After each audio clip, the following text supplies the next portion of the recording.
Good afternoon. I'd like to call to order this Brunswick City Commission work session for Wednesday, August 19th at 5:30 p.m. For those who've joined us online, we thank you for being with us. So with that, we will move into our presentation for this evening, and it's a presentation regarding the status of the public safety facility. Assistant Chief Cargill.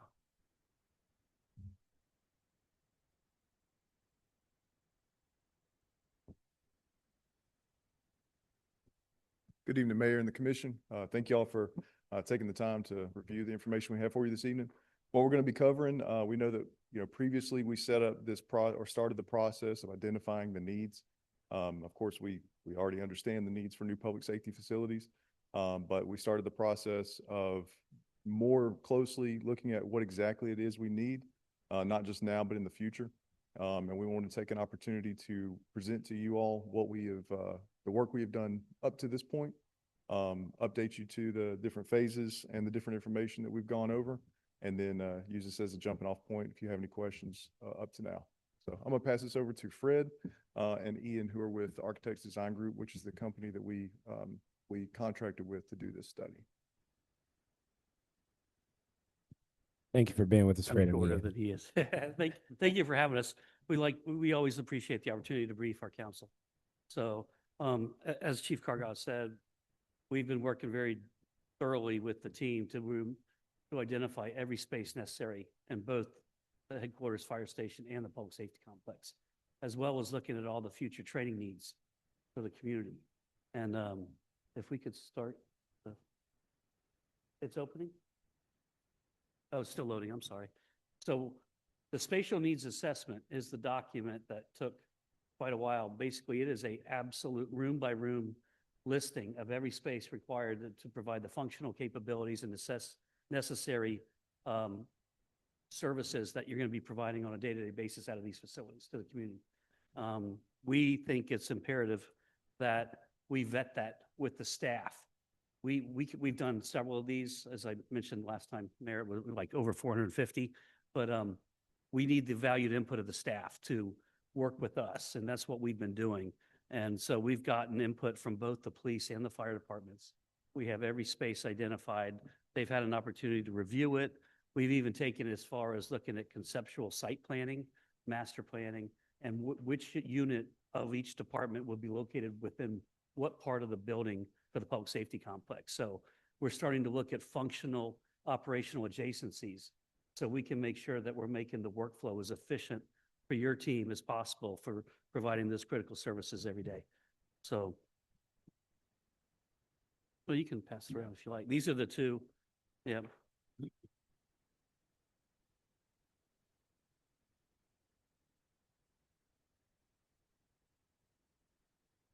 The process is that we always start with working on the program, the detailed spatial needs assessment, so we can qualify what the needs are.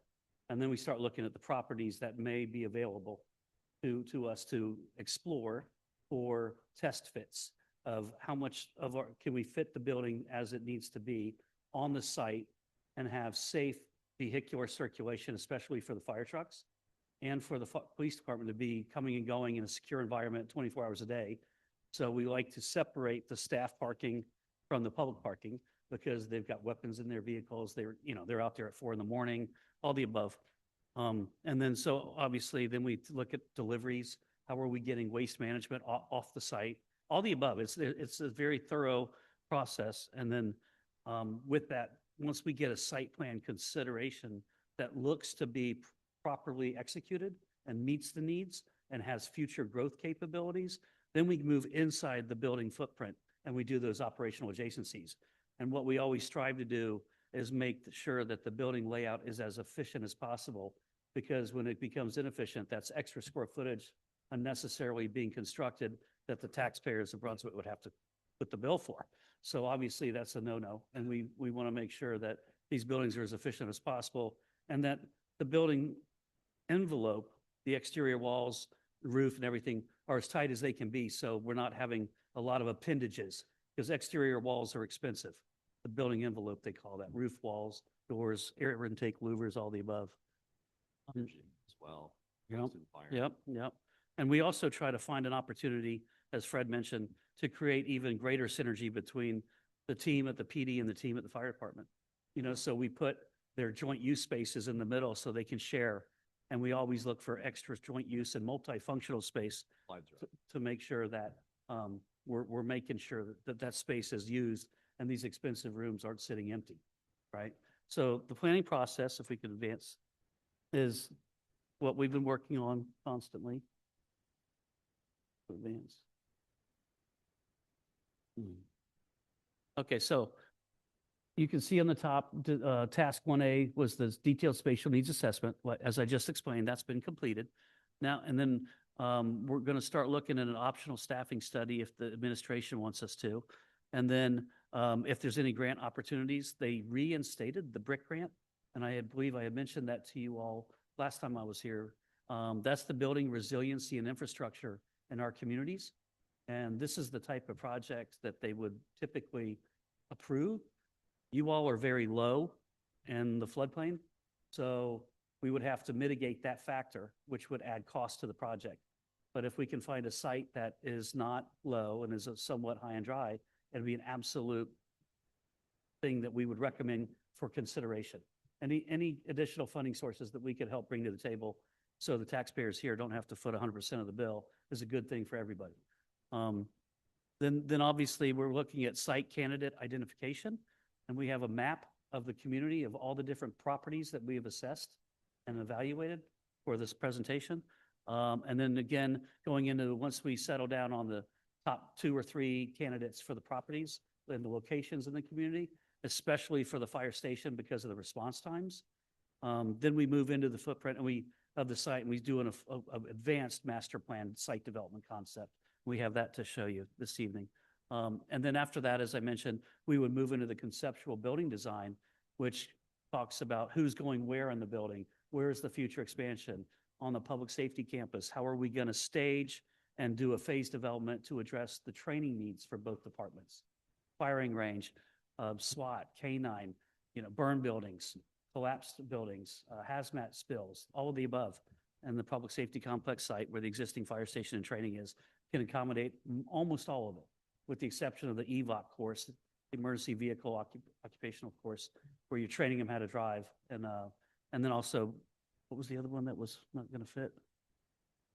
It was the EVOC course. There's an air. Oh, it was air, prop. yeah, an airplane prop. Launch. Takes too big for the space that we have.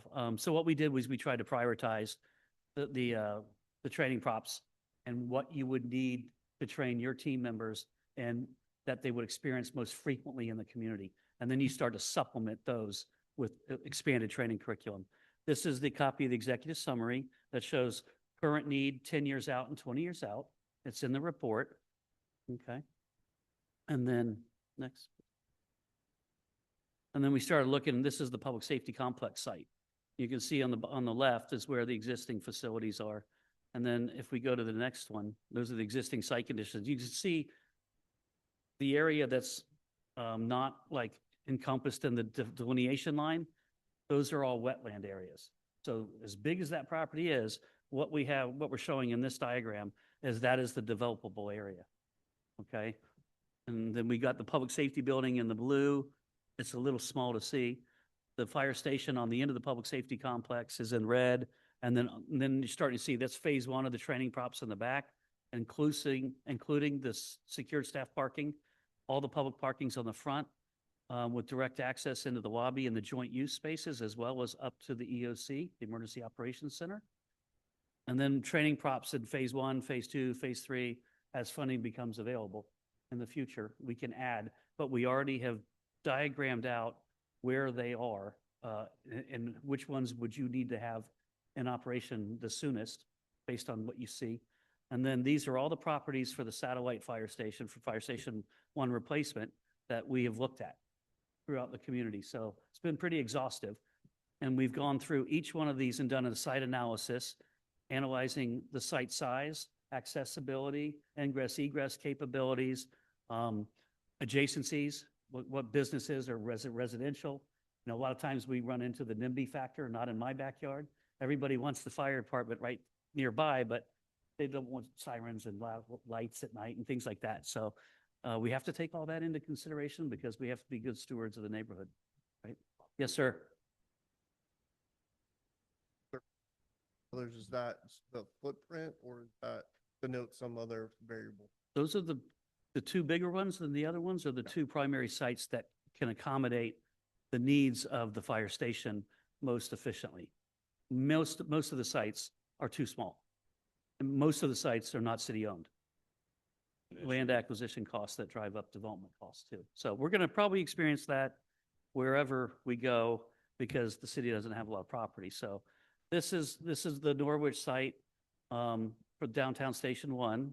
That's like the site analysis, and this can accommodate it. You know, we have the 100-person community room also, in addition to the fire station.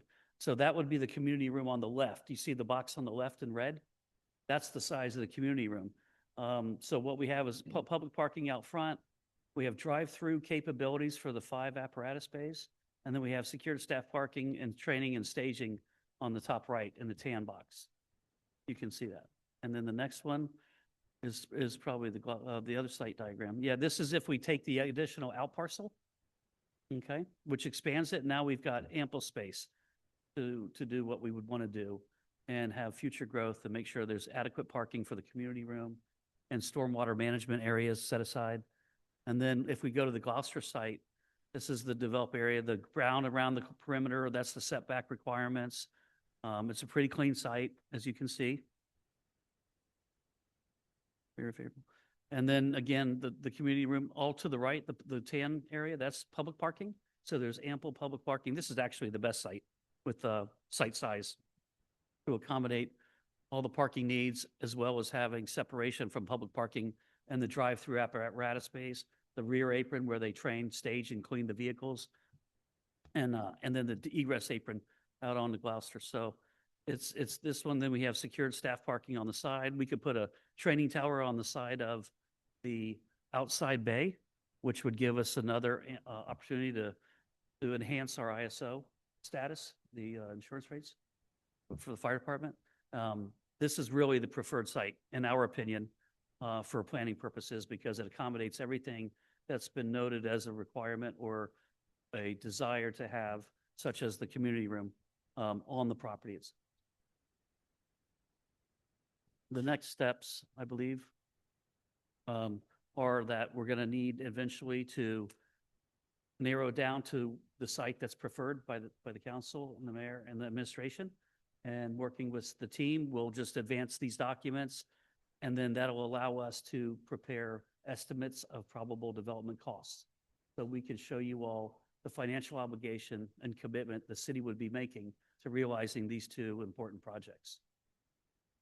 And then, so after that, the next step would be, once we complete the planning study, then you would secure funding through the appropriate mechanism determined by the city. And then we would move into design work, and the design work would take 10 to 12 months just to get into permit, and then another 12 to 16 months for construction. So we're still pretty far out, 18 months to 24 months, probably, with land acquisition built into the, once the planning studies completed, you'll need to negotiate, you'll need to acquire the properties that you deem appropriate to complete. Thankfully, the public safety complex is already city-owned.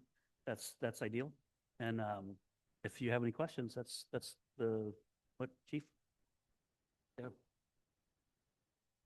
Thank you for that presentation, and thank you for the work that you all have put in, not only to identify primary sites, but also secondary sites, depending on kind of the decisions of the commission. Before we jump into questions or comments from the commission, I'm sure there are some, I would love to give Assistant Chief Cargill, I don't mean to throw it to you, but give you a little bit of time to, for those who may be watching or go back and look, to talk about how we got to this point, kind of conditions that are there as of such. Sure. And maybe the need and why we're looking to go down this road. Interestingly enough, that was included in the slides, but I think that we've talked about that information at length. Initially, once we started to assess what we have and the space that we have, we quickly identified the need to improve and modernize our stations. Currently, the station that is Station One headquarters was built in 1939 with renovations that have happened between here and there. But a lot of things have just kind of been Band-Aids and more or less just kind of getting the facility or improving the facility for the time that it was, not the time of the future. So what we've looked at is where we are as a fire service organization, where we are as a city, and we've tried to project what we need now as well as in the future, so that as the city continues to grow, we can support that growth through our emergency services. We've taken notice from other jurisdictions and other municipalities that have consolidated police and fire facilities, and we've seen the success that that's brought. So that's why what we've proposed is a consolidation of the police and fire department headquarters and training operations center, as well as a EOC that would facilitate all of that. And that's what would go to one project. The other project, which would be our downtown station, obviously we need the two stations. Our jurisdiction can actually house 3 stations comfortably, but that third station would be a future project. But to maintain what we have, to give us the ability to increase our staffing, to give our members a safe and clean, modern facility to stay. That's really what kicked off the discussion of this. And we appreciate the support that y'all have given that as well. You know, I know that y'all all have come and toured the facilities, and y'all have seen the need for these improvements. I'd hate to go in depth with too many of them, but that's really what it's come down to, is supporting the people that protect us and serve the city. So that was the initial assessment. Through that assessment, we decided on a direction, and the direction was to combine or build a multi-use facility that would support not just our operations, but our major training initiatives that we take on in the regional training facility that we have here, which we've supported multiple municipalities and jurisdictions with training just this week. So that's something we have ongoing all the time. And then obviously building a new Station One that could be the pride of downtown. When we were driving in this afternoon, showed Fred the Station One, he goes, that would be a beautiful. Yeah. That's it. Still active for us. I know. Uh, I do have some photos of the existing conditions too on my leave. They've Yeah. seen it. Yeah, they've I seen it. appreciate that. With that, questions or comments from the commission? Sure. Well, thank you guys for your presentation, all your hard work so far. And Cargill, jump in whenever you want to. I guess question number one is, obviously this is a big capital project for us. We know it's a huge need. From a timing standpoint, do you feel like improving or updating and adding to the training facility or fire station number one, do you see those projects co-pathing? Do you see one as a priority over the other? Like, So at this time, and they really share the same path. They Mhm. really, to me, they share the same level of importance, but for very different reasons. I think that from an internal standpoint, the need is there. The need is, I would say, greater for the downtown station to be done. That's from a safety, comfort, and staffing support level, operational support level. There's a lot that we can do with the proposed building, the community room, which could double as a training room. So that could facilitate some of the needs, immediate needs of training, or some of the training that we do, obviously, more classroom oriented, not the functional. But to the flip side of that is the training needs are rapidly growing. We have a lot of training that is happening in-house. Obviously, you know, we just signed the agreement with the county, so we've increased the amount of personnel, amount of firefighters that come through our training facility. And with that is the expansion and offer to other jurisdictions. So there's a lot that goes into that side of the house that really needs to be supported as well.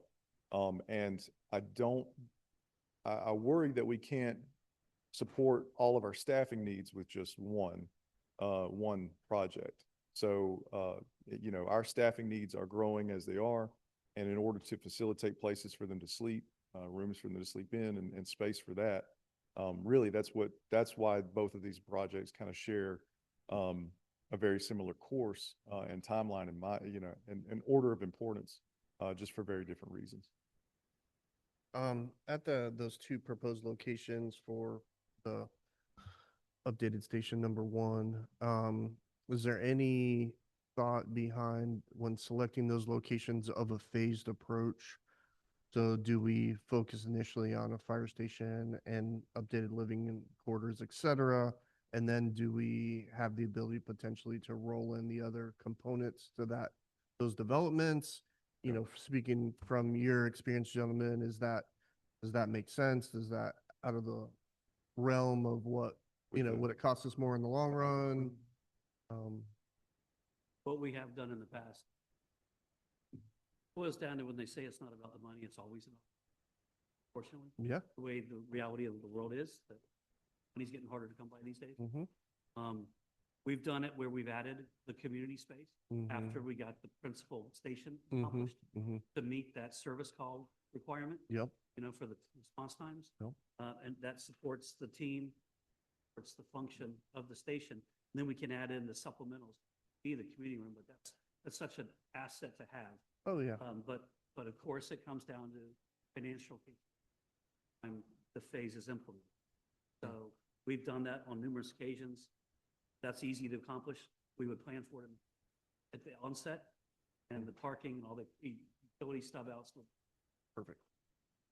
I think what was the last figure you shared with me on, the increase of construction after every 6 months?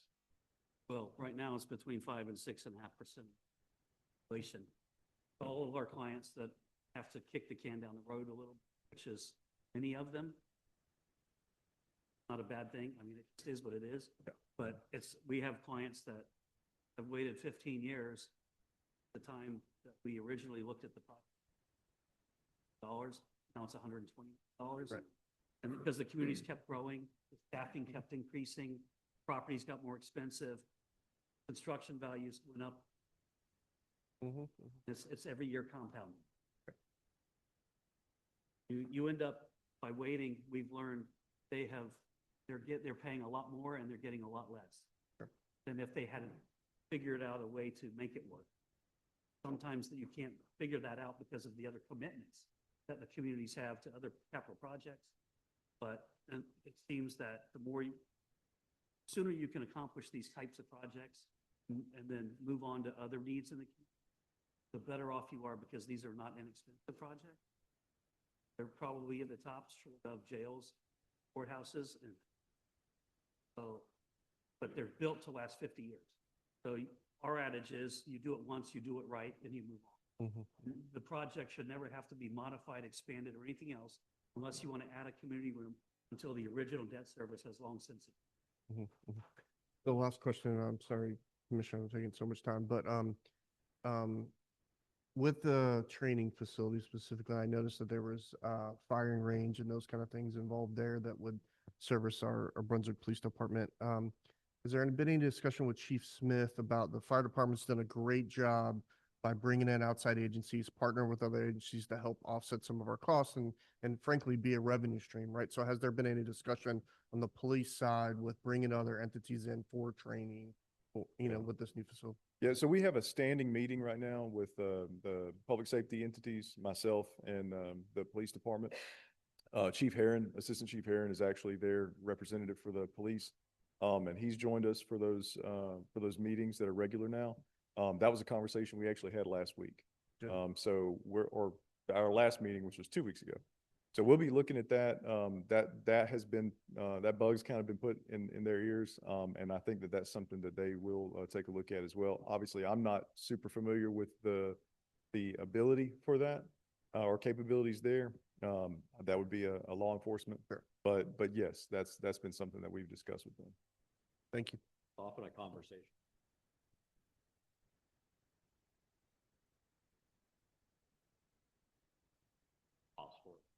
That's it. And outdoor range versus indoor range. Look at him, there's also hybrid ranges Mhm. and atmosphere outside. There's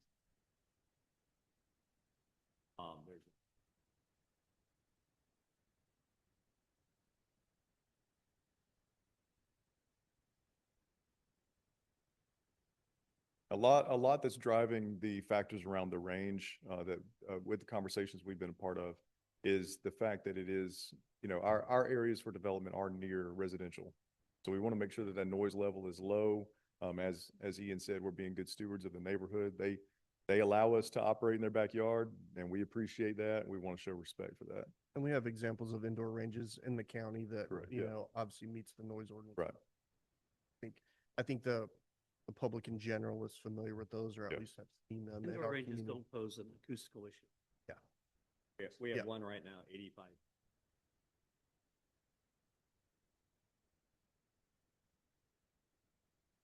This one next to a hotel. Yeah. Go ahead, Commissioner, sorry. We're getting close to me. Additional questions or comments? Well, definitely. So I think it might be, one of them might be for, city manager. So I think the first question, statement would be, so the Gloucester Street address, right, which is actually currently owned by an entity that has plans, correct? So that's right. Mhm. Second would be the North Street location, which is a former store. Have you all reached out to the owners of that yet? I have done extensive research and we have put feelers out there. Okay. That's something I'm personally having difficulty getting the information back. We have just recently got a contact information for that property. So we are still trying to identify who we can inquire as to the future use or, availability of it. And then the third thing, which is something quick, for city manager or, Chief Cargile, have we considered the property that the city already owns that's on Habersham? It's just a thought. On Habersham. I believe so. I think so the issue with our development for the downtown station is we Okay. have to be very careful about how far we encroach into the coverage area of Okay. our facility Okay. that's on the north end. Ideally, what you want with our jurisdiction and our shape, you want that northern area covered, the southern area covered, and then somewhere right in the middle. Okay. Gloucester is really, the ideal location is kind of Norwich, but Gloucester's kind of right there hand in hand. Anything further north than Norwich, the Norwich location, Family Dollar, is going to encroach on that area, that coverage area, and it's actually going to reduce our ISO coverage. Okay. And then anything south of that, anything too far south of Gloucester would confuse the boundaries for the southern station and then stretch out our jurisdictional coverage too far between those two stations that we currently have in place. So Okay. it's kind of ideally located in those two areas. Thank you. Additional questions or comments?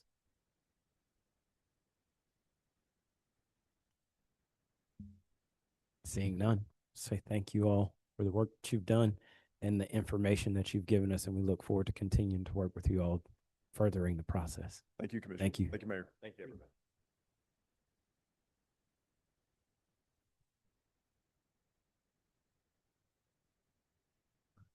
With that, I will close out our Brunswick City Commission work session. And we will move, since it is 6:01, immediately to our meeting. So with that, I will call to order the Brunswick City Commission regular scheduled commission meeting for Wednesday, August 19th, here at 6 p.m. If we can all please stand for the invocation and our Pledge of Allegiance. Our invocation will be by Elder Sean Slay from Greater Works Than These Ministries. Thank you again for being with us, Elder.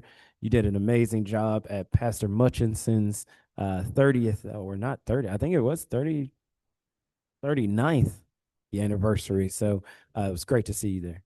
Thank you. Thank you all so much for having me. Greetings to you, Honorable Mayor Johnson, and all of you commissioners in your respective places. Let us pray. Heavenly Father, we pray that your hand be upon our officials as they administrate and govern the affairs of our city. Father, may your wisdom lead them to make sound decisions that will cause us to be the premier model of city government, establishing unity in our communities, academic excellence in our schools, strength and peace in our families, and sustainable economic growth. Now, Father, we thank you for continuously watching over the city of Brunswick, and we ask that you be the source of their guidance and wisdom as the agenda for tonight's meeting is covered. We invoke your presence in this meeting. In Jesus' name, amen.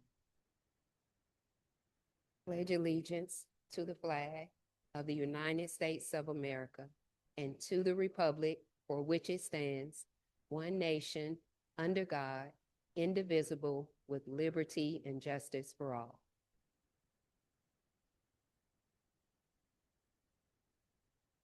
Thank you, Elder Slay. With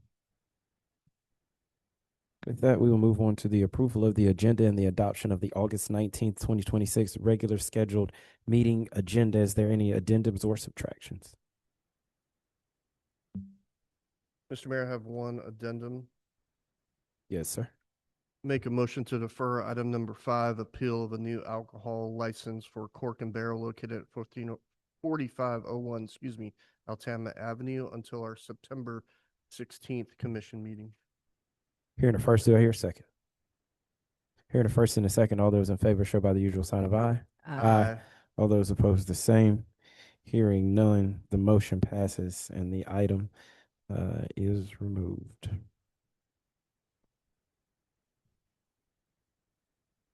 Mayor, can I have a point of privilege? You sure can. Thank you, Mr. Mayor. I just wanted to take a brief second. We don't have any representatives. I don't see in the audience from our Downtown Development Authority, but I did want to recognize them. They just were in North Georgia, and we received the award for the best downtown in all the state of Georgia yesterday. So let's give them a big round of applause. And also Director Matthew Hill won Staff of the Year as well. So huge shout out to their board and all of the team there. So thank you.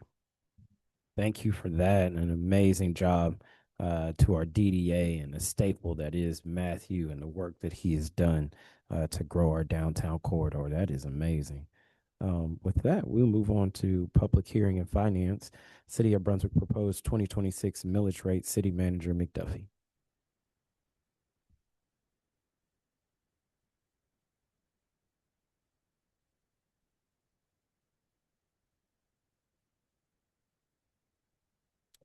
Good evening. Thank you all for the opportunity to present information regarding the proposed property tax millage and adoption of the 2026 millage rate. This public hearing is conducted as required by state law, OCGA 485-32. It is to notify the public and provide an opportunity for public input and feedback regarding the proposed action, which is the adoption of the millage, which governs the city's taxation.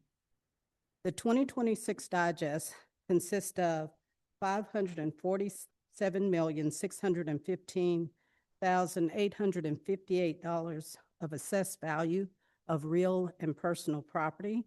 $462 million is from real property, $85.5 million from personal property, $1.5 million from motor vehicles, $13,720 from mobile homes, no timber assessment, and $10,642 of heavy equipment.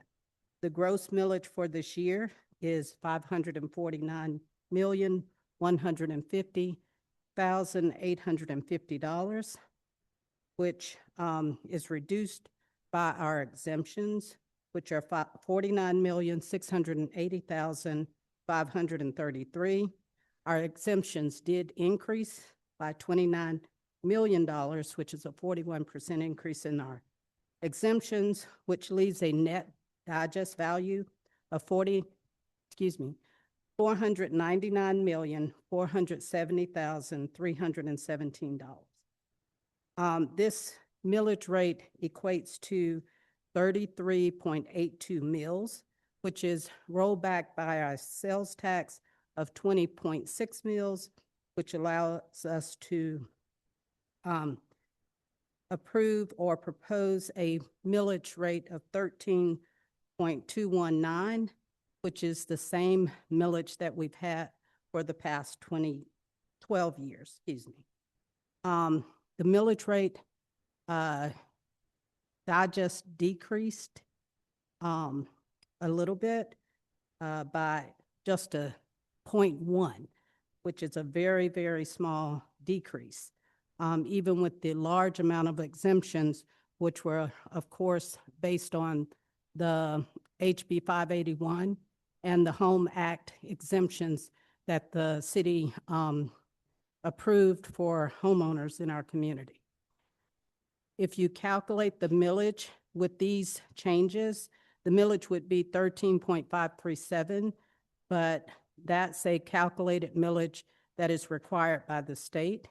It is 0.318 more than the millage being proposed. Therefore, as in past years, we had to conduct 3 hearings because we did not roll back our millage rate to that calculated millage rate. This year, our millage rate is less than the calculated millage, so we did not have to have 3 hearings. We're only required to have tonight's hearing to approve the millage for this year. Based on the calculated rollback, there are savings that the city property owner should receive based on the exemptions that were added.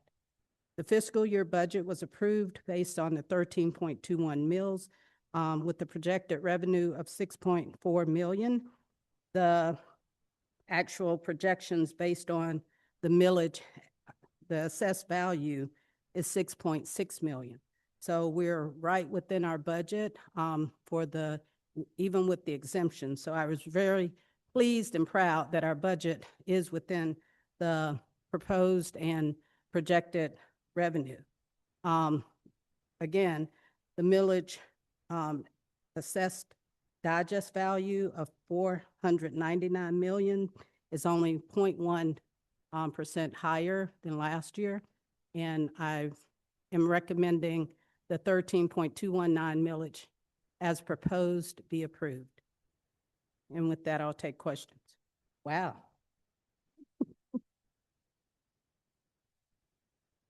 I don't know if that's an aye or a nay, but thank you for your work on that, City Manager McDuffie and work of staff.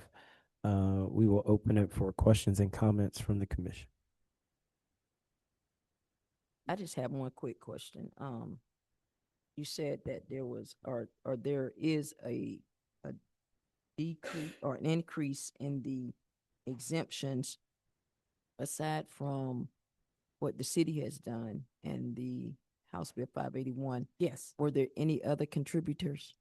Not to the increase. Basically, the exemptions would have gone down by about $3 million if those exemptions weren't added.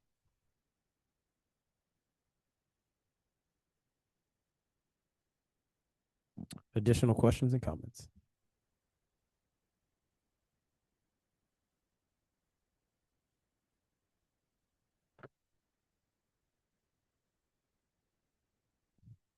Seeing none. Well, we will open it for public comment. And so with that, having heard from our city manager on the millage rate, hearing no questions as of yet from the questions or comments as of yet from the commission, we are now open for public comment. So anyone who is here to comment on the millage rate, it is now open.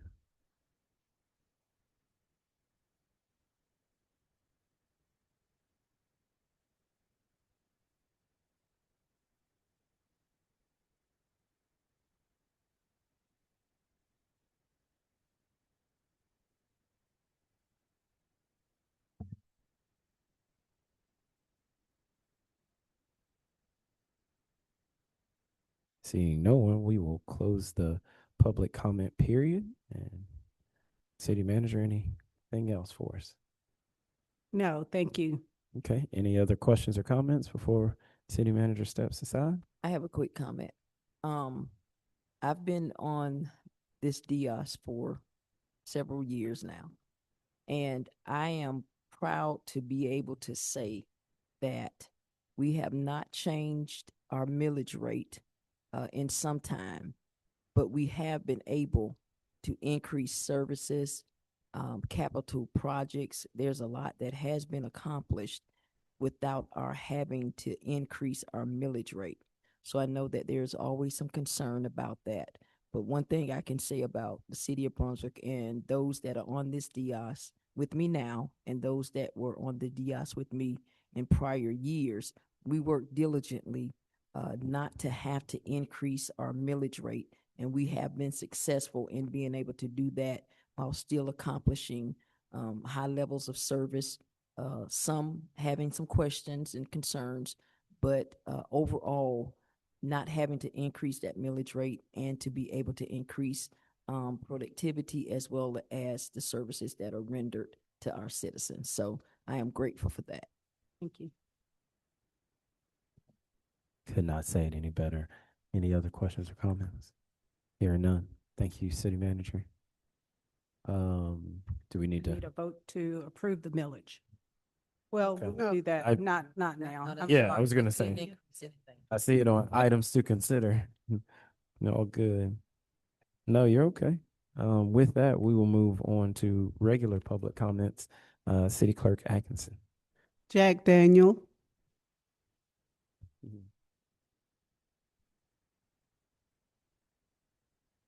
I told you I was going to start doing this. This one's a little different. I'm going to own right up front. This is hard. And you may not be able to do a whole lot, except add your voices, and that's what I'm asking you to do. The dirt problem, the dust problem in the South End has gotten abysmal. It has always been bad. You know, right? About a year and a half, 2 years ago, it got profoundly worse. Apparently, there was a change of management at the port at the South End. And so for those that may not know, hate that I'm talking to you, but these are the people I care about. Nothing personal. These are the people I actually care about more than you. I like y'all, but Georgia Ports Authority owns that property. They lease it to Logistic, who then subleases it to other companies. Some of the issues are probably issues for the Department of Environmental Protection. The trucking issues of truckers dumping salt and other things in the streets are DOT or Georgia State Police, the black suburban crew. The bottom line is there is horrible dust. There are a lot of older folks in our neighborhoods.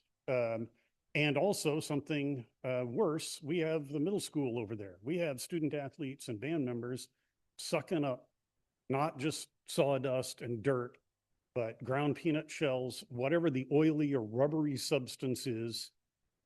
Having young athletes breathing that stuff is bad. So anyway, there's that. Glen Environmental Coalition has been working hard. When Miss Rachel threw out open for a meeting, over 40 people packed into a small room, and there were some concerns about the mill, but everybody agreed that's gotten better. The waste plant has issues, but overwhelming, it was all about this. This is a health issue. What comes out is not simple dust. You can't just rinse it off. I start every morning when I work outdoors, which is almost every day, with a leaf blower to blow a cloud of dust out, let it settle down before I start working. The people that don't have the luxury of going inside when they're sick of it are out there doing that. It doesn't wash off. You can't just rinse it off. It's worse than pollen. It's chewing up people's HVAC systems, heat pumps and everything. People want to move. There's at least one family that regrets moving to Brunswick because of this. They're like, wow, they took a quick look. This is an awesome, I want to be here. And then they move to that neighborhood and regret it. That's not good. I'm happy to dig into details. Tomorrow night, I probably can't make it because I'm missing my wife's birthday to come here and talk to y'all tonight. So tomorrow night, I got to make that up to her. But tomorrow night at the First Presbyterian Church, 6 o'clock, Miss Rachel and the GEC is going to have a thing. There is, more importantly, a town hall, or forget what we're calling it, thing coming up at the library, tentatively scheduled in October. If any of you can make it, you can't jump on the phone and make people do things, but your voices combined with our voices can make this a cleaner and safer and healthier city for everybody. And that's that. Like I said, I could beat this to death, but there's no point. Most of y'all know this story, but I'm asking you to add your voices, because the more voices, the harder it is to ignore us. Thanks. We appreciate that. Thank you.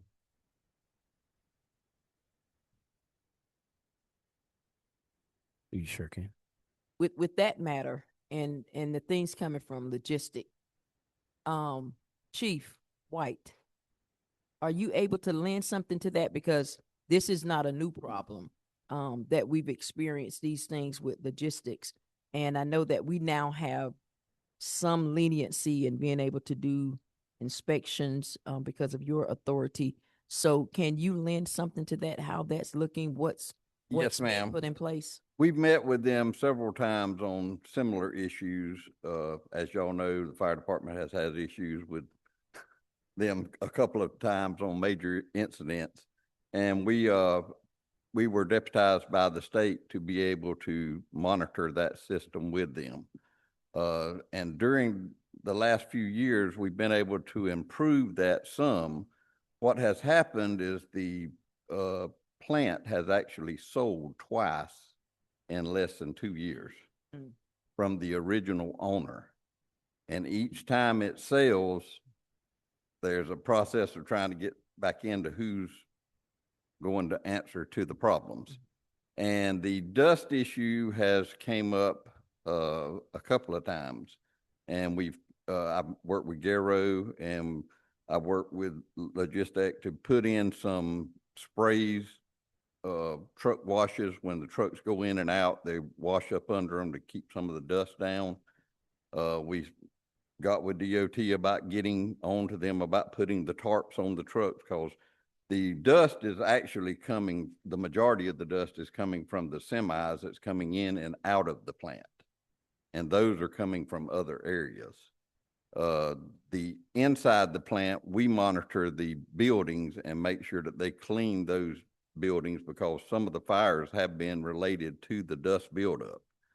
But it's just the nature of that business with the amount of chemicals, and they haul a lot of sand in there. They store a lot of salt, and those products create dust, especially the pellets. We've talked to them intensively during the original owner about building domes to house those, which would be the safest way, like Savannah has. If y'all recall, Savannah had a fire not too long ago and it was contained inside the dome. So that's what we're pushing for. The problem is the change of ownership has changed one time and now again. So that's something that, as the DIOS, we can look into, and our city attorney here, into some type of ordinances or something to that effect, to address whatever the business is or type of business is that comes in, or whomever purchases that property, or however that process looks. But also, with the issue with the trucks, the ability to have that conversation with DOT and how they're monitoring what's going in and what's coming out. And if there needs to be, just as we do in traffic studies, Right. if there needs to be a stationary person from a DOT or whoever's monitoring those travelways in that area to monitor those trucks coming in and those trucks coming out, issuing citations or whatever to those that are driving those trucks, to the companies, to the driver, to logistics or whoever is owning that property now, to make sure that they're actually monitoring the comings and goings of whatever business is being done at that location. So whoever needs to be, long story short, whoever needs to be hit in the pocket, that's where your Right. difference is gonna be made. And that would need to be DOT doing the outside stuff. And I'll have a meeting with the state fire marshal. I'm supposed to meet with him this next week at a conference. If he's not there, we're gonna schedule a meeting in Atlanta. But he's concerned because he's messaged me a couple of times about citizens' complaints. Mhm. So he's working on it too because they have the jurisdiction of that plant. Mhm. So we could set some temporary stations if they could do a 6-month whatever study or however, I don't know how it looks. I'm just putting the Yes, ma'am. information out. Yes, ma'am. Thank you, Chief. Thank you for that, Chief. Any additional public comments? City Clerk? All right. Thank you again, Mr. Daniels. And we are sorry you had to miss your wife's birthday. You should definitely skip out of here and tell her we are sorry. Not a problem.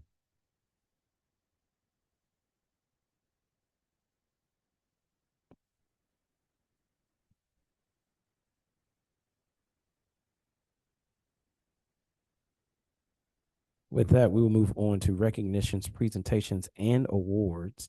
And we are always thankful when it comes up to this time because we get to say thank you to our employees of the month, the ones who ensure that when our citizens come in contact with the city of Brunswick, they are getting our best, they are getting our brightest. And we know that we enjoy an amazing staff because we hear it from our constituents day in and day out, the amazing work that you all are doing. So with that, I want to, and this entire commission want to say thank you to these three amazing employees. Our May Employee of the Month, Mr. Ralph Beckham.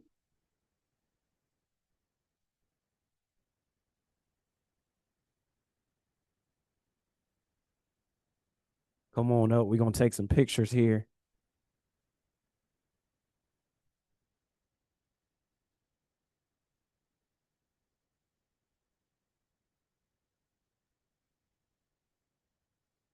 With that, our next Employee of the Month is our June Employee of the Month is Miss Karen Rogers.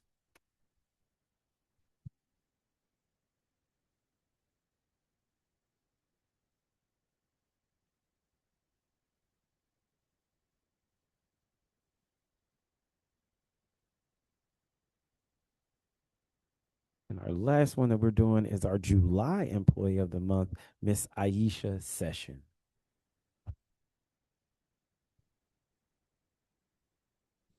We could please stand and give them a round of applause for their amazing.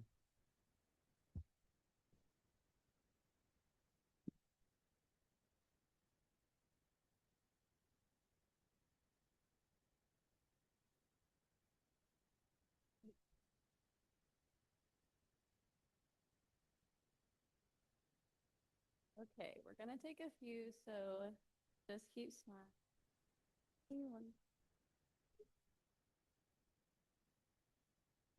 Okay, don't move. I'm gonna take one on my phone.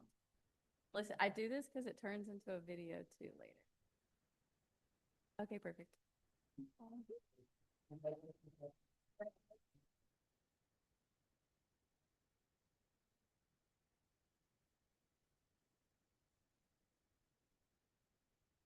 By the way, those individuals, Mr. Beckham is from our code enforcement. Ms. Rogers is from our Public Works Department, and Mrs. Session is from our Community Neighborhood Department. So we thank you all for all the hard work that you do for us, and we truly appreciate each and every one of you all. Thank you, thank you, thank you. Miss, I think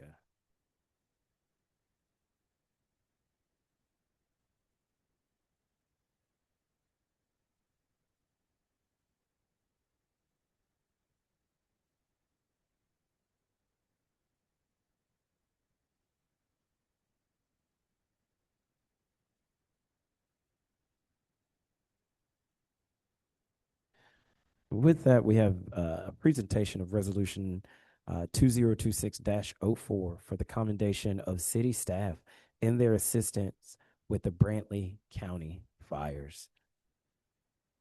Whereas in April 2026, Brantley County, Georgia faced an unprecedented disaster as the catastrophic Highway 82 wildfire swept across more than 22,000 acres, destroying over 100 homes and displacing hundreds of our neighbors. And whereas, in the face of this historic devastation, the true spirit of the Southeast Georgia emerged through an immediate, massive outpouring of volunteer support from local citizens, businesses, and neighboring communities. And whereas volunteer groups and local leadership mobilized instantly to operate critical donation centers, providing displaced families and emergency personnel with hot meals, clothing, baby formula, and necessities. And whereas City of Brunswick deployed city staff to assist as volunteers and firefighters into the arduous heat to help residents and other volunteer organizations working tirelessly to provide necessities and support, as well as management and transfer of the outpouring of donations from nearby communities.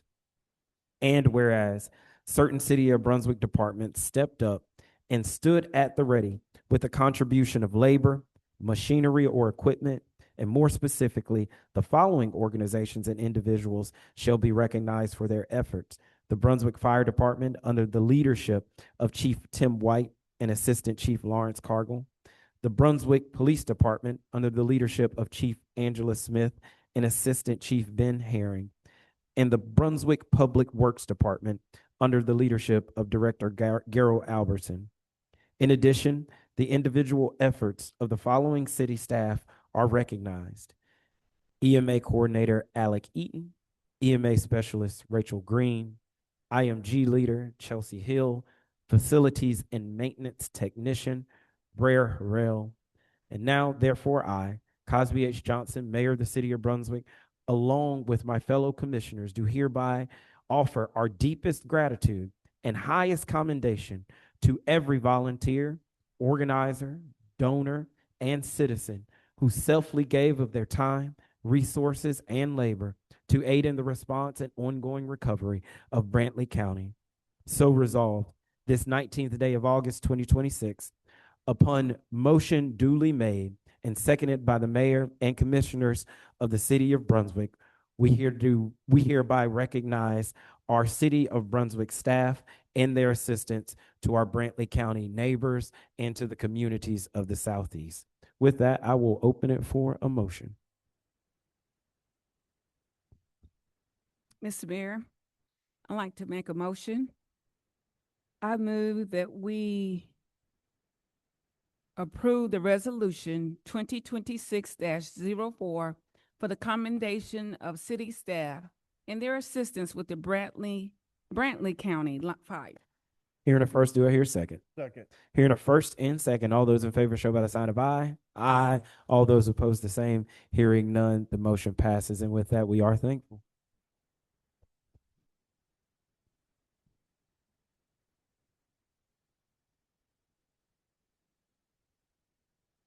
If you are in, we would love for you to come up and grab a picture with. Mayor, if I could take a moment of personal privilege while they course. gather. There was significant, I cannot describe the hours that were placed and put into the work that was done. I specifically want to thank Alec Eaton and Rachel Green and Chelsea Hill and Breyer, who manned the facility over at the Exchange Club for weeks and what they did. I also want to thank Aisha Sessions, who was recognized as an Employee of the Month, who has organized our youth activities for the First Friday events and has done a significant job. These things are over and beyond what they're paid for. So I just wanted to take that opportunity to thank them personally from my office. Thank you.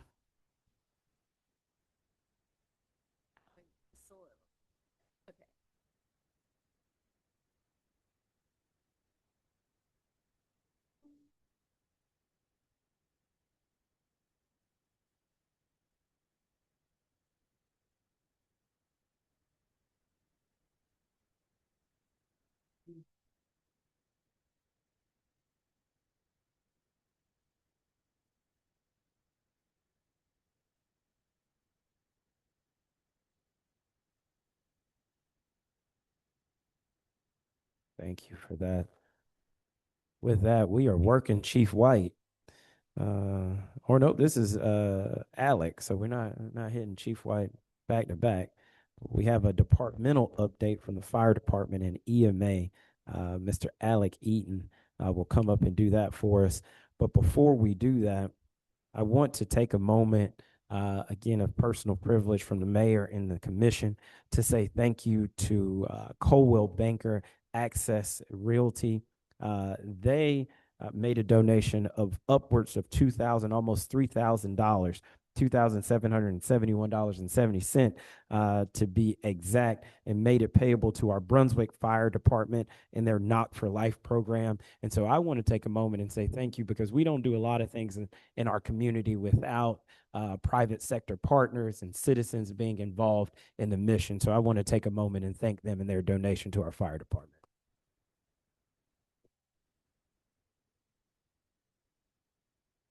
With that, Alec, we'll turn it over to you. Good evening, Commissioner, Mr. Mayor. Thank you for having me up here. Now, I've got my phone. It's just the mirror of the same presentation, so that way I can follow along. It has been an amazing year as we've gotten one step closer to the safest city in Georgia. And so first and foremost, thank you for giving us the honor and the privilege to serve this community and giving us the support we need to kind of carry out your desire, your direction, to ensure that we're there to support others. So with that, we'll go next slide. I'll kind of jump into it. I am known now for giving too much information, so I've given too many slides. My goal is to kind of go through this kind of at a high level view. If there's anything you want me to touch base on, that would be fantastic. I'm going to have Rachel come up and talk about a certain portion of it. I'll get back up, and then towards the end, we'll have some discussion and some direction from y'all. So our biggest thing starting the year, our executive summary, our readiness systems. In-house, we've done a lot of administrative stuff. We've worked on NIMS, National Incident Management System compliance. So getting everyone trained, properly educated on how to function during disasters, which we've seen the benefit over this last year. And when I reference this last year, it's from last August to this August. So working on that, ensuring that we're up to date on all the forms. We've got tracking systems, community capabilities. We're focusing on a lot of our partnerships, our Disaster Faith Network, our Golden Isles Disaster Faith Network, as they are named now, which Rachel has been our major point of contact with that group. They've expanded and worked on several meetings, training, and being able to be there for the fires and other incidences throughout the community, thanks to our partnerships with the county and NGOs. Technology-based. We've got a lot of new tech that's within the community, including the blue light towers, which we'll go into more detail about. Utilization of more systems to communicate more effectively, sharing resources faster and more comprehensively. We're talking about our recovery resiliency. We're going to talk a little bit more. I'll spend some extra time on the Brantley fires because a lot of important things happen. And that's where EMA this year really shined. With everything we've done, we were able to test our capabilities, and we came out with a brand new system that's supposed to be implemented by the state moving forward.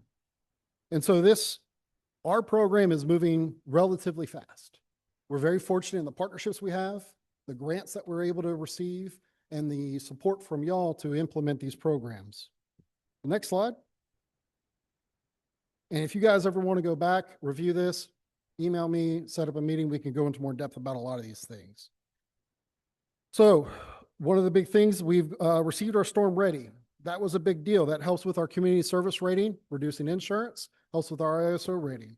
We're also looking to become tsunami ready, which is another niche thing, but because we're on the coast and we have a fault line in Georgia, it also helps with our community service rating, giving us more points, more education, and more potential grants in the future for mitigation projects. Our 2 squares right now, 1 square, 1 park of our blue light tower, that's in a program to get about 12 more of these emergency call towers that also double as emergency warning towers. So think tornado sirens and so forth of that nature.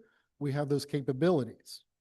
Again, administratively, being able to track better, more thoroughly, understanding the changes in FEMA this year is a big thing that we've been studying a lot and researching on. Now, I'll show you another slide here in a minute. We can go to the next one. This is perfect. The documents of the changes from the federal government down, being aware, being ready. You see up here, I've got 67 pages. That's just the analyst, kind of what we've summarized from the FEMA changes to expect this year for our citizens and for our government. So with that, we've identified 13 major new updated policies to ensure that we're in compliance with future reimbursements, capabilities and responses to make sure that the city, not only the staff and the government, but the citizens are able to get the reimbursements as most as possible. So staying on top of that has been a big year-long active kind of monitoring of what we've been doing and ensuring we're staying ahead of those changes. And those are coming. You guys will get a chance to read those in the future. Our flood rescue training facility, our Swiftwater tank. Currently, and I'll have another slide about that in a second, still in the process at DC appropriations, is under the THUD account. The Housing and Urban Development bucket is still a very strong project headed by Senator Ossoff's office. And we should be hearing about that by the end of the month on that next group that are going in front of the Appropriations Committee. There's a lot of activity in DC, which you guys are very familiar with. So we are constantly, weekly talking to them and being updated about that. The deployments, we'll talk about what we did with the Brantley fires. We can go to the next slide. In the news, so we've been able to be very fortunate to have a good, strong relationship with our media partners. These are just some of the top stories of the last year that we've been able to be a part of, ranging from supporting our Brunswick Fire with the Brunswick Fire Foundation, our annual stair climb, which brought in, we had about 200 people. We have our second one coming up this September 12th, working with the Exchange Club and Veteran Affairs. We've done 2 5Ks. We've done some very extensive tabletops, functional exercises that enhances our capabilities for expanding events, giving new and upcoming leadership the exposure of what happens when everything is just going crazy and learning how to use the systems in place to be successful. It was a 3-day functional exercise, received very well. We were very fortunate. Weather was always an issue. It's been very hot lately, and I do apologize. I did not turn down the thermostat, so that's on me. But we were able to do that. Obviously, our storm ready, and one of our most recent steps are the cabinets, the Centos cabinets, where we have 13 full first aid cabinets that have Narcan, stop the bleed kits, over-the-counter medications, Band-Aids, gloves, you name it. We're going to be able to ensure the safety of our citizens and our staff, and we have resources readily available. That's been a new big thing. We can go to the next slide. Again, we've talked about our flood rescue training facility. I've got another slide about that, a little bit more detail. Our emergency powered safe spaces. And when we say safe spaces, that means operational during disaster times, making sure we have the power to be able to still run our government, our first responders, police, fire, public works. So we're working in researching more of getting generators, switches to be able to put on mobile generators, finding grants and so forth for that. Flood mitigation and facilities. Again, we've been working with UGA, DNR, Public Works, a lot of the projects. They've got a lot of living shorelines that have been going in place. They've done a lot of work. We're also researching and developing more ways to help support Public Works and bringing new ways to reduce the flood impacts, as well as the freshwater rainfall. We've got some new monitoring devices that allows us to track daily that will help us prepare for any just heavy storm use or heavy storms that we might see this year and low-lying areas that might be flooded out. So that's going to be a big thing. We can go to the next one. So flood rescue training facility, it is a $4 million capital project. We are asking 3.5 from DC from the Appropriations Committee. Right now, like I said, we're a strong contender. We have a lot of support. We've got over 15 letters of support from different agencies. Our partnership, one of the big ones to highlight is the College of Coastal Georgia.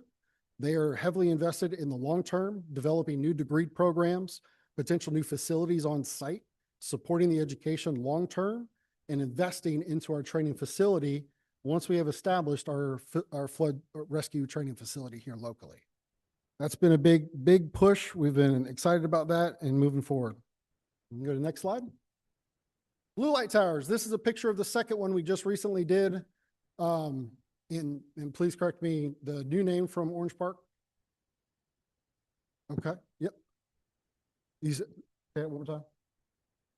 Speakman, Coach. Okay, perfect. Yep.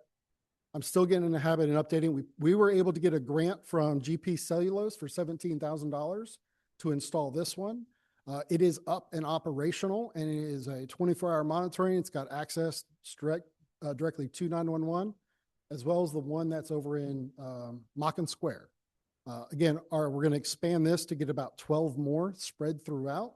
And we're looking to approach more partnerships in the private sector to help support. Our next one is going to be at Mary Ross Park. We've got the green light to talk to the cruise line ship that's going into lease with us to see if they'll help support safety measures. Since we've been supporting new stuff with life rings and other investments into Mary Ross, we're hoping to get our third one here acquired soon. That's been a big improvement. A lot of people have been very positive about that. Next one. NIMS compliant, and I could put everyone to sleep just talking about NIMS, National Incident Management. Basically, we're doing a lot of work with the county, with our in-house incident management team, ensure everyone's trained, aware what's going on, give them opportunity for classes, tabletops, exercises, and so forth. Next. Exercises, incident capabilities. This has been a big one because not only are we doing this in-house, we've also been doing this for outside agency and partners. Again, GP Cellulose, we did a 4-hour-long tabletop for their annual hurricane preparedness, in which they had a chemical release that we were actually going to be participating in a full-scale live incident in October with everyone from the city, county, and the state to show how we can respond together. So essentially, this has become a Panova What If 2.0, but now we're prepared, we're working better together, and they're sharing a lot of information and resources with us as well. We're also working with Joint Water Sewer to do a tabletop later this month. We've partnered with Glenn County on several tabletops as well, and integrating how we do our unique style with some of the traditional styles to continuously enhance our capabilities. Let's see, next one, next slide. This is the 4-hour delivery for GP Cellulose, Rising Viper. We can move to the next one. The Disaster Faith Network and whole community resilience is a big one. We've been working with the Disaster Faith for a while. They've continued to expand their network, work better together. We're also looking to approach private businesses within the city, within the county, to potentially activate during disasters through training, teamwork, cooperation, shared resources, and so forth. Find out how we can work together so that way if anything starts local, it always ends local. You go next one. All right, so I'm going to get into the beginning part of the Brantley Fire. I'll hand it over to Rachel to talk about her portion, and then I'll talk about the recovery side. This is a big thing. We developed an immediate needs recovery unit. It's a new, small 30 to 60-day unit that goes in to effect during the operation of the fire. What we were able to learn, our team, the Brunswick Fire Department, was there active during the entire fire itself. And while they were able to do that, we made sure they were supported, supplied, ready to go. We were actually operational for one operational period, supporting Lake County EMA. Then we took over and supported the recovery efforts while the operations were going on. Like I said, I'll give you a bit more details about that because that's been a big move towards how we're going to operate in the city in the future if any disasters come our way. So one of the big things is as we go to the recovery, we moved over to the supply warehouse. We can go to the next slide and I'll hand it over to Rachel. Good evening. So if you see, this is, if you've been to the fairgrounds before, this is what the fairgrounds looked like for about a month.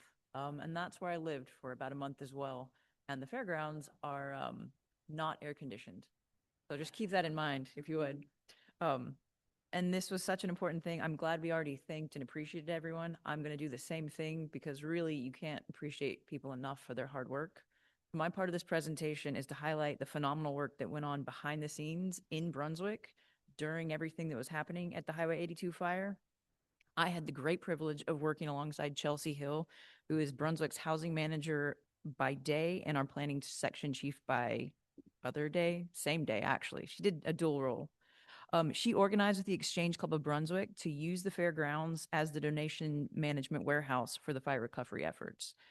And her strategy, her coordination, and her sheer force of will, if you've had the privilege of meeting her, was what took this 3 metric tons of just disorganized donation and put it into a streamlined process that began and ended within 6 weeks. it was unbelievable. Alongside with Ms. Hill, Mr. Breyer Harrell of Public Works also played an important role by lending his strength and his vehicle to help us lift, load, and transport emergency resources for Brantley County. I spent my work days, my 8 to 5 in the warehouse, while Breyer volunteered his own free time to come and help after hours, which exemplifies the character of so many of our public servants here in the city of Brunswick. And we have other city employees, Ms. Dina Carter and Aisha Sessions also showed up and helped volunteer. The important part of the effort, and we can, actually, if you'll go back one, I think. Is that where the big, yes, the important part of the effort was truly the citizens of Brunswick and Glenn County themselves. And they showed up and they showed out. From this slide that you can see, that you can just see, we couldn't have managed this on our own. No matter how many city employees, we couldn't have done this by ourselves. It was the constant support of our volunteers showing up Monday through Friday and some Saturdays, 9 a.m. to 5 p.m. They were the ones that processed this overwhelming amount of support that poured in for the survivors of the Brantley County fire. I had teenagers show up multiple hours, multiple times. A couple worked entire Saturdays to help process and sort donations, and I was told by one or two, well, I didn't really have anything better than this to do. From a 15-year-old, that was pretty fantastic. Students from both Brunswick High School and Glenn Academy showed up. The Beta Club and the National Honor Society are two that have a particular heart of service.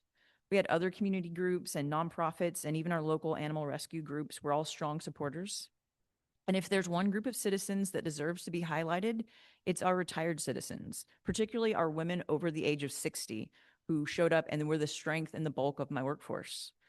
Miss Ann Barnes in particular was an individual who showed up every single morning by 8:30, and she stayed every day until 5 or 5:30 when I physically closed the doors and said, I want to go home. She was there the days that I were not there, the 2 that I were not, and the only day she did not show up, she had a doctor's appointment that her husband told her she could not miss. And I'm going to remind you, if you haven't been to the fairgrounds, it's not air conditioned. These were not easy working conditions. And so when I say our retirees showed up over 60, they put in effort. They really did. Without citizens like Mrs. Barnes and our high school students, we would not have been able to accomplish this task. If you'd like to go on to the next slide. So I find it both an honor and a privilege to call attention to the work of our fellow citizens and acknowledge their dedication and their efforts to everybody who is here and listening tonight. This couldn't have happened without all of you. So thank you. And thank you.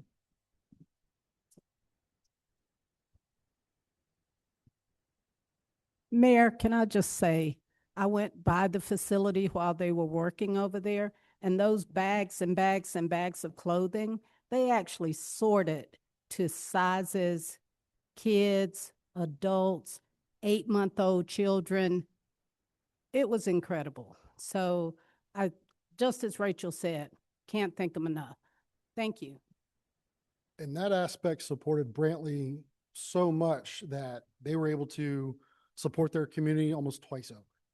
The amount of donations that came in and were organized, we were able to supply the entirety of their community's numbers. Even though they had about 120 families that lost their homes, their entire community felt the support coming from our community, and it was much appreciated. Now, to go into some of more of the my nerdy stuff with the recovery side, if we want to go to the next slide. Okay. I got some more slides in there, some fun information towards the end. So one of the things that we developed that stood out the most that will be adopted by the state is our resource catalog. What we were able to do, we had about 4 major EMs, including our team, that came into Brantley, were given full authority to represent Brantley community to talk to all of the NGOs, faith-based, private donations, anyone you can think of that wanted to come to this show, we call it show, to this fire to help and support, to capture all that effort and those donations into a single file point and to be able to communicate effectively and work with everybody. Now, I can tell you from experience, this has not been done in the past. Recovery is the weakest part of all EMA across the board because we cannot stress test it. We cannot practice it. How do you practice a donation warehouse filled with 3 tons of clothes alone? You can't just do that on a normal day like we can with some other stuff. So with this, we were able to bring some of our best people in our area together. We created this resource catalog. This is the first major dashboard. And one of the big things, if you go to the next slide, is the overall amount of supports and contacts.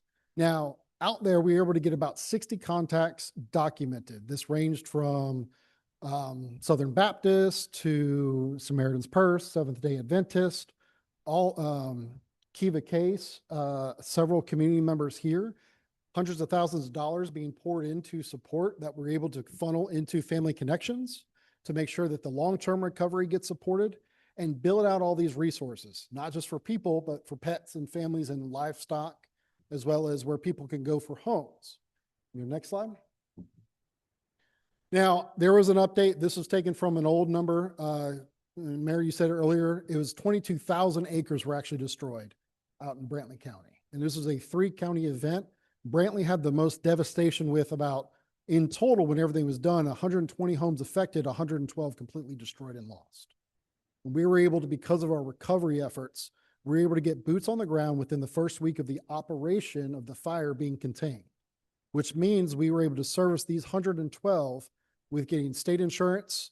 We were able to get them debris removal. We were able to get new construction kind of coordinated, and in the process, Red Cross was at the table every single day. We were able to give them resources, mental health. We were able to go across the board and funnel in all that effort together as a team through our catalog and our daily meetings, being able to produce all that stuff. So that was a huge benefit. And what I've taken from us locally, same resource catalog, currently we have our own 60 agencies that have signed up to support City of Brunswick in the time of need, as well as Glenn County if we have a major disaster. So we've seen an outpouring of those relationships ready to stand ready with our citizens and our team to be able to respond for anything. You can go to the next slide. Speaking of past disasters, recovery from Hurricane Helene, which was a big topic, big impacts across the state. City of Brunswick alone impacted by $509,000 in total that we paid out for services, debris management, overtime, public safety. In this time right now, we have received $345,000 in reimbursements from the state and the federal government.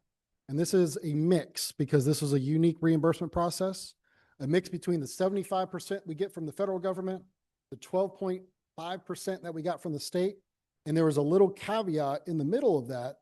The state actually gave 100% reimbursement back. And this was a year-long process in itself to go through all this. But right now we have a storm fund, about $345,000. We currently have got about $14,000 that we are trying to get back from the state about our road signs and replacements. That was a unique situation in which those were all main thoroughways. So the federal can't reimburse us. We have to go directly to GDOT to get that reimbursed. And we're in the process of trying to get that money back as well. But right now we've recouped a significant amount of costs, and we were able to get that back very quickly too. Typically it takes several years. We're able to get it within the year timeline to be able to move forward. Next slide. We talked about our flood mitigation, weather readiness, public warning. We're doing our best to do more public outreach. We can keep going.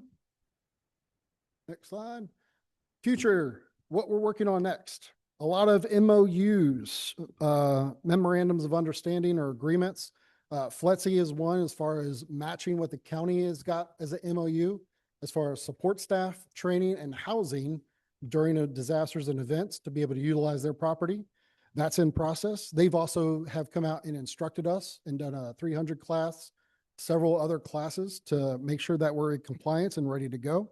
U.S. Coast Guard, we're going to do a new updated MOU, a service agreement with them. We're working significantly with a lot of our faith-based.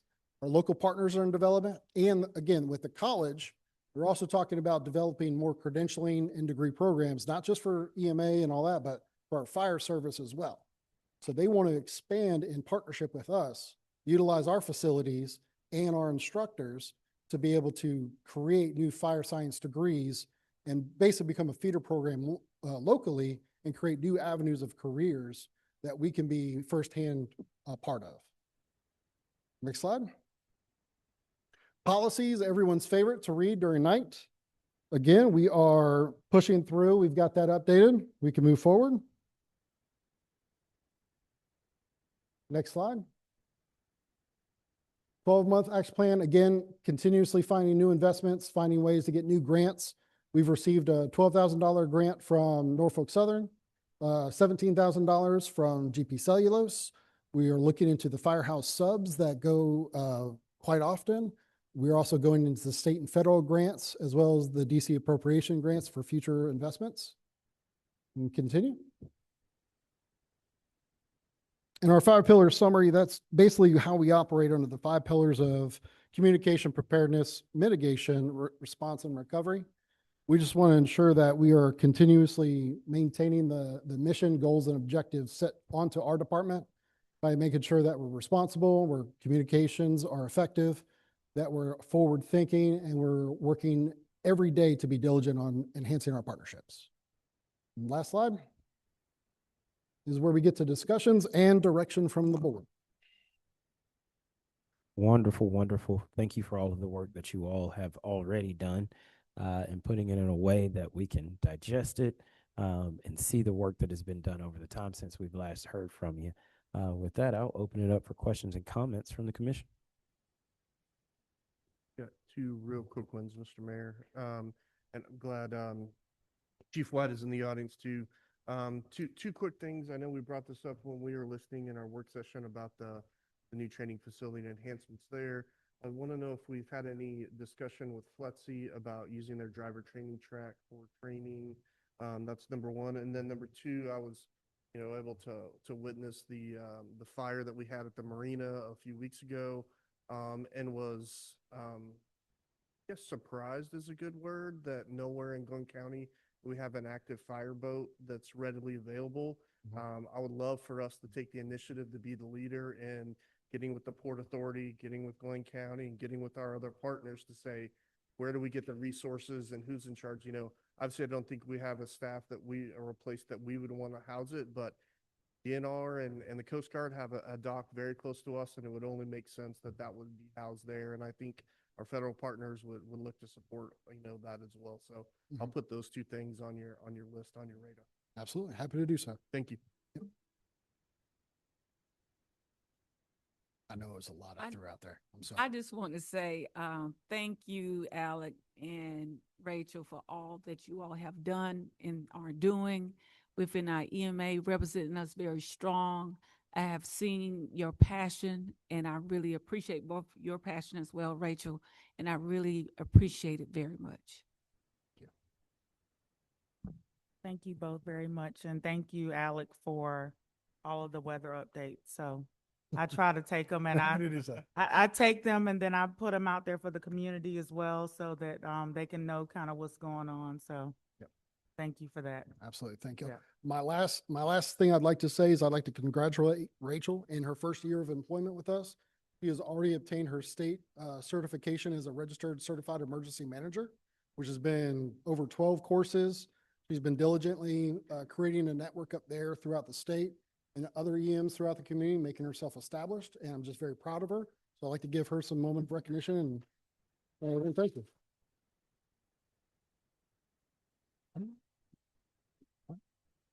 Okay. Anything else? You got Any other questions or comments?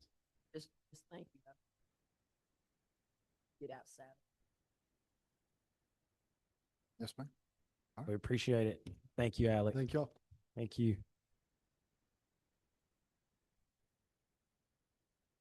Ooh. With that, we will move on to items to consider for approval. Consider approval of August 5th, 2026 regular scheduled meeting minutes. If there are no addendums, we will open it up for a motion to accept. Mr. Mayor, I make a motion that we approve the August 6, 2026 scheduled commission meeting minutes. Hearing the first, do I hear a second? Second. Hearing a first and a second, all those in favor show by the sign of aye. Aye. All those opposed, the same. Hearing none, the motion passes. With that, we'll move on to number 7. Consider approval of Glen Brunswick 911 service agreement for external entity for Jekyll Island State Park Authority. Ms. Richardson, thank you for being with us again. Good evening. I just have the one. It is the ratified agreement for Jekyll Island for external services agreement with Glen Brunswick 911. Good deal. We will open it up for questions or comments from the commission.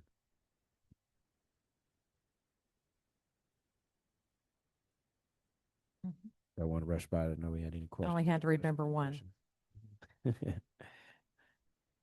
I'll wait for a second, make sure everybody's got the information in front of them. If we don't have any questions or comments, we'll open it for a motion. Where are we? Mr. Mayor, I'd like to make a motion. I move to approve the Glen Brunswick 911 service agreement for external entity for Jekyll Island State Park Authority.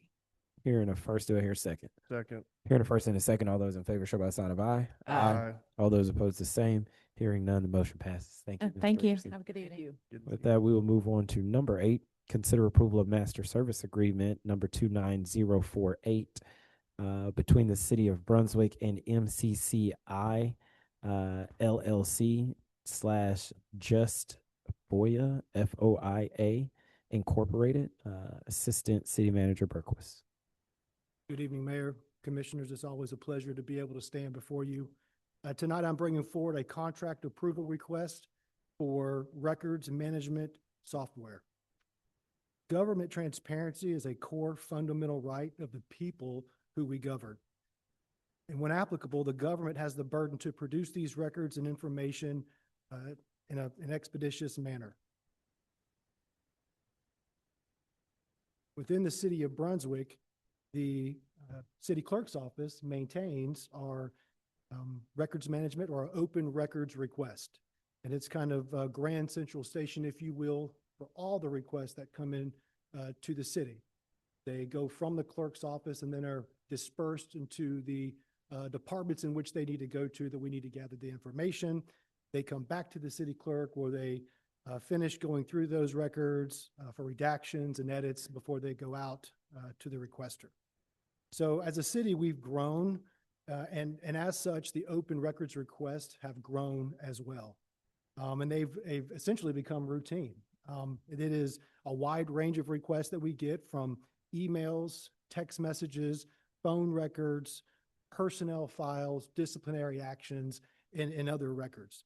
You know, the number of these requests, in addition to the complexity of the request, it consumes staff's time. It really does. It takes away from their productivity, serving the community, our citizens, and city business. It is stressful and it's confusing. And so because of that, we worked closely with the city clerk's office. We elicited the help of our information technology department, and we did an extensive search for what would be the best open records management software that would fit for the city of Brunswick. This would allow the clerk's office to manage our open records requests that come through. They will be able to track the workflow. They will be able to assign responsibilities, be able to redact files. They will be able to invoice, receive payment, and ultimately deliver those requests in a safe and secure manner. It will significantly reduce the time and the administrative burden in which the city staff puts forward to fill these records requests.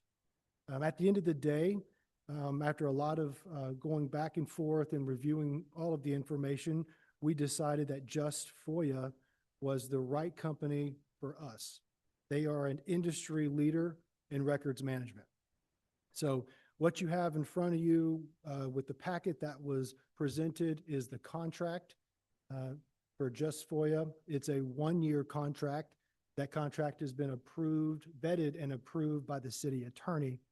You know, one thing I am proud of is that in the budget in which the commission approved, we had allotted $17,000 for the purchase of that software. And with Just FOIA, I think we found a good solution for the city that came in under budget at $9,500 annually. And that price includes an unlimited amount of storage, which is really important as we have laws that regulate the length of time in which we have to store these requests. It does have a 3% annual inflation increase, which a lot of businesses have sort of built into their contracts. And so that is the presentation for this evening. And city staff asks for you to approve that contract. We can enter with Just FOIA to start using our open records management software. Thank you, Assistant City Manager Berquist. Questions or comments? I have a question. Yes, ma'am. How long would it take, and you may have answered, if it's approved, Yes, ma'am. how long would it take for it to be, when would we start using it? We would start immediately in terms of contract. We have to sort of integrate that system with our system. We have to train employees. And so I think it was 6 months, about 6 months before it would be up operational. Staff would be using it on a day-to-day basis. 6. Okay, Yes, ma'am. thank you. I was looking at the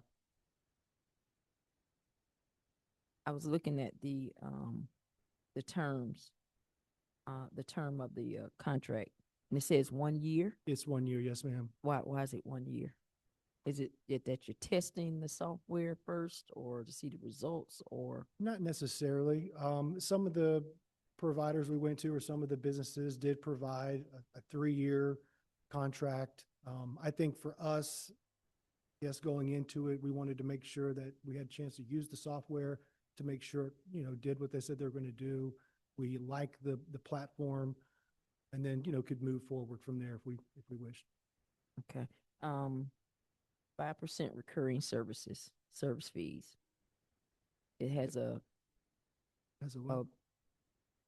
item in there about your recurring services, and it says that an annual increase of 5% will be applied to the immediate preceding annual rates.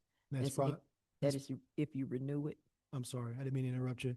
That's probably my mistake. I said 3, could be 5. Okay. I'm sorry. Okay, all right.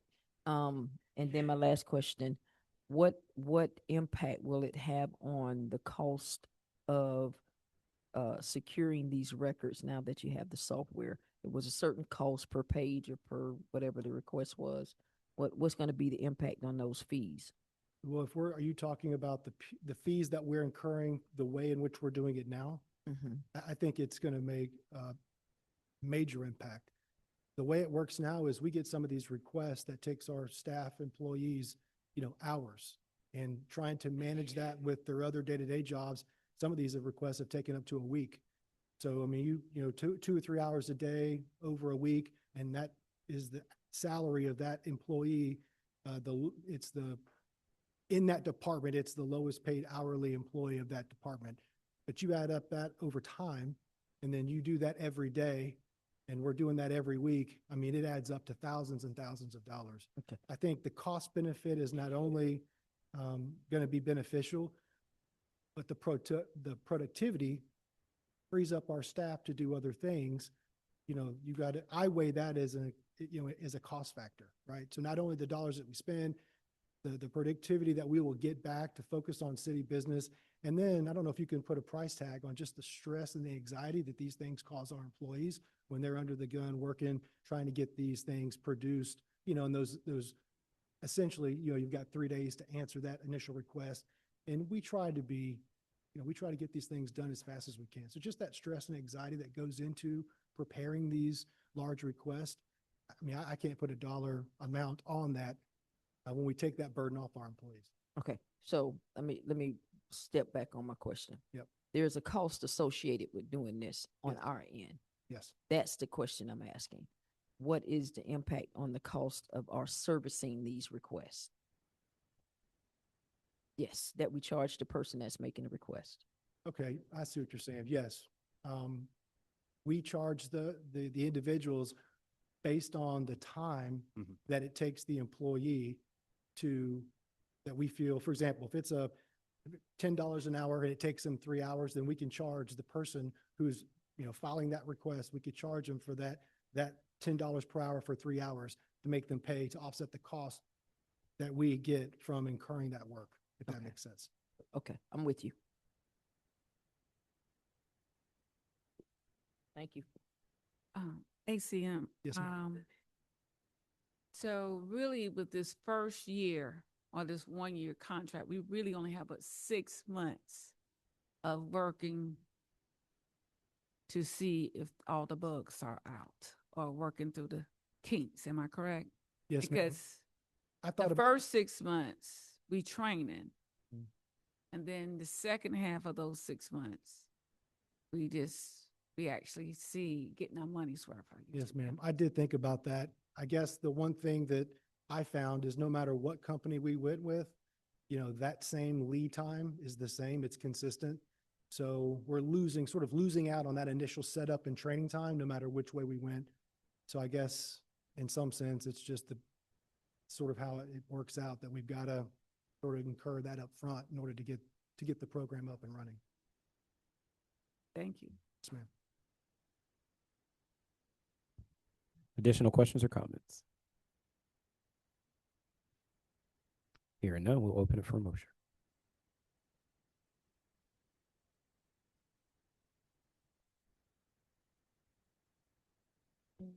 Mr. Mayor, I'd like to make a motion.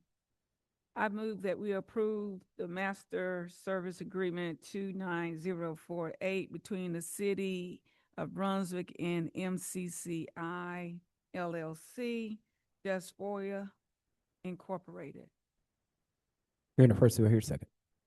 Second. Hearing the first and a second. All those in favor show by the sign of aye. Aye. All those opposed, the same. Hearing none, the motion passes. Thank you, Assistant Thank you, City sir. Manager. With that, we will move on to number 9, consider approval of resolution number 2026-03, setting of 2026 millage rate. City Manager McDuffie. Good evening. I guess this is what I was trying to push forth earlier illegally. Okay, so this is the actual resolution to approve the millage as presented. The millage rate is based on the ad valorem tax, which for this year was calculated to be $33.82 per $1,000 of assessed value for the city. That, based on state law OCGA 48-8-01, has to be reduced by the amount of sales tax that is calculated for the previous calendar year. That equated to 20.6 mills, or approximately $10,300,000. With that reduction, we are asking again to approve the millage at 13.219, which is the same millage the city has had for the past 12 years. And with that, I will take questions or request approval. Questions or comments from the commission? Hearing none, I will open it for a motion. Mr. Mayor. Mr. Mayor, Yes, I ma'am. submit that we approve the resolution number 2026-03, setting of 2026 millage rate. Hearing the first, do I hear a second? Second. Hearing the first and a second, all those in favor show by the usual sign of aye. Aye. All those opposed, the same. Hearing none, the motion passes. Thank you, City Manager McDuffie. With that, we'll move on to number 10, consider approval of resolution to authorize investment and designate representatives for the Georgia Fund 1 Local Government Investment Pool. City Manager McDuffie. Thank you. As you all are aware, the city invests its funds into a investment pool that's run by the state, identified as Georgia Fund 1. The city has been using this investment pool for quite some time. We are requesting that the authorized representatives for the city be updated. They had not been updated since this program started. We are asking that myself, Assistant City Manager Jeremiah Berquist, be given authorization to make with deposits, withdrawals, and transfers, that are some of our finance staff, Mr. Perry and Ms. Beswick, are able to do deposits, and that our staff accountant can have a read-only access to this. This will be incorporated with the accounts that the city currently invest in the Georgia Fund One, and all of those accounts will be updated. Thank you, City Manager McDuffie. With that, we will open it for questions and comments.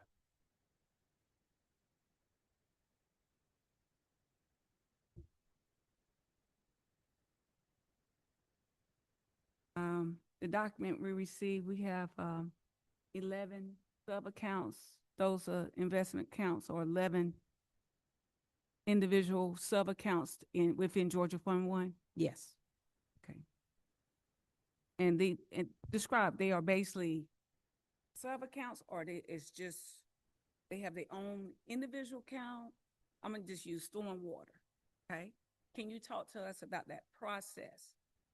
Funds going over there, all the stormwater are within that account, or is it within a big count together?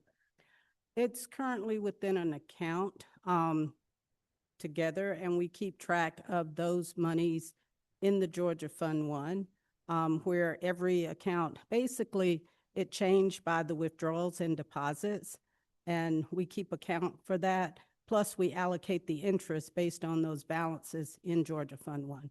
Okay, so let me.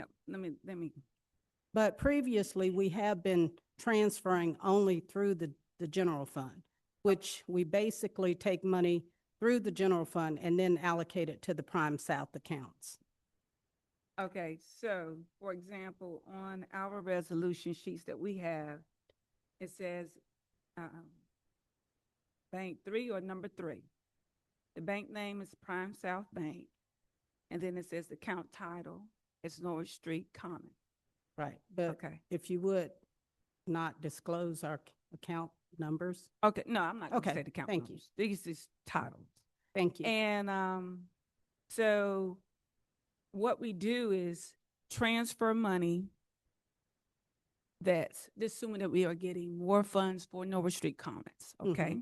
So it's collected in Prime South first, and then we transfer it directly to Norwich Street Commons account within the Georgia Fund One. Currently, we don't, but we will, starting with these Okay. accounts. Thank you. That's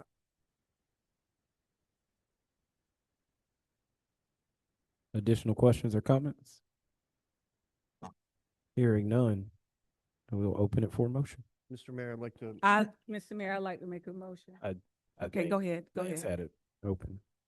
Mr. Mayor, I'd like to make a motion to approve resolution to authorize investment and designate representatives for the Georgia Fund One local government investment. Hearing a first, do I hear a second? Could I amend that one?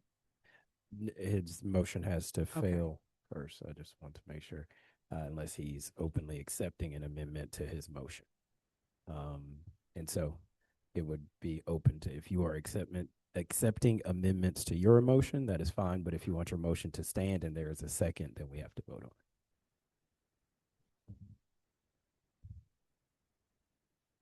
Yeah, I'd be curious to hear what the amendment is. You're willing to have that conversation? Yes, Yeah. or I would like to amend that we update the resolution to include the establishment of sub-account number 12 within Georgia Fund One for the restricted funds, for the restricted CRC funds, as well as a designated account at Prime South for the restricted CRC fund. We can do that. We had a special account, but it was closed, and we are reopening that account just for that purpose. Okay, so the And I would like to make sure that the approval includes all of the accounts for the city as proposed. Hearing that amendment, Mayor Pro Tem? Yeah, Mr. Mayor, I'm fine with that amendment as. Perfect. As stated. Yes, sir. So the motion as amended by Commissioner Atkinson Williams is before us as a first. Do I hear a second? Second. Hearing a first and a second. All those in favor show by the usual sign of aye. Aye. All those opposed, the same. Hearing none, the motion passes. With that, we will move on. With that, we will adjourn for executive session for the purposes of litigation. That's correct. Do I have a motion? Motion to adjourn to executive session. Here in a For first, do I? litigation. Yes. Oh, do I have a first? Do here's before that, I guess, point of privilege, go. Yes, ma'am. You said point of privilege? Oh, I was just making sure that we had that last motion properly documented. Okay, thank you so very kindly. Good deal. We have a first. Do I hear a second for executive? Hearing a first and a second, all those in favor show by sign of aye. Aye. All those opposed, the same. Hearing none, we're adjourned to executive session.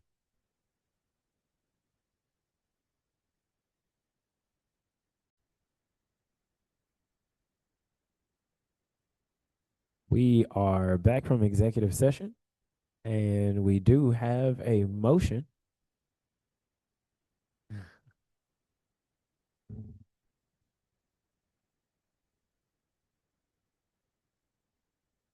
Mr. Mayor, I'd like to make a motion. I move that we authorize John Bell to execute the contract with Haynes Boone. Second. Hearing a first and a second, all those in favor show by sign of aye. Aye. All those opposed, the same. Hearing none, the motion passes. We'll now open it up for a motion to adjourn. Adjourn. Hearing a first, do I hear a second? Hearing a first and second, all those in favor show by sign of aye. Aye. All those opposed, the same. Hearing none, we are adjourned.